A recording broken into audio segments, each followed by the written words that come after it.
సూర్యాపేట జిల్లా మక్తల్ తహసీల్దారు కార్యాలయంలో ముస్లిం సోదరులకు రంజాన్ తోఫా కిట్లను, కళ్యాణ లక్ష్మి, షాదీ ముబారక్ లబ్ధిదారులకు చెక్కులను పంపిణీ చేసిన మంత్రి వాకిటి శ్రీహరి. ఈ కార్యక్రమంలో ముస్లిం చైర్మన్, కాంగ్రెస్ పార్టీ నాయకులు, కార్యకర్తలు, ప్రజలు, ప్రభుత్వ అధికారులు పాల్గొన్నారు.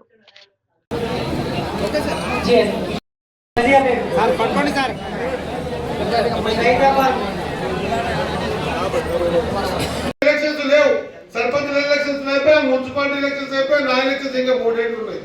కానీ నా ఎలక్షన్స్ అప్పుడు తిన్నాడుకుంటా ఏ మాట అయితే చెప్పినామో ప్రతి గ్రామంలో, ప్రతి గేర్లో, ప్రతి మనిషికి అవన్నీ కూడా చేసి చూపెట్టాలనే భయం ప్రతిరోజు వెంటాడి ప్రతిరోజు 18 గంటలు పనిచేసి దాదాపు 1000 కోట్ల రూపాయల డబ్బులు ప్రాంతానికి తీసుకొచ్చి ఈ ప్రాంతం అంతా కూడా సస్యశ్యామలం చేయడం ఇది గొప్ప పని కాదు, ఇది ఒక బాధ్యత, ఒక రాజకీయ నాయకుడి బాధ్యత. ఈరోజు ప్రజల ఆశీర్వాదం వల్ల గ్రామాలలో సర్పంచులు కానీ, టౌన్ల మున్సిపల్ చైర్మన్, వైస్ చైర్మన్, మెంబర్లు కానీ గెలిచే అవకాశం ప్రజలించారు. ఇదంతా మీరు ఇచ్చిందే. ఈ రోజు నేను మైకుపట్టి మాట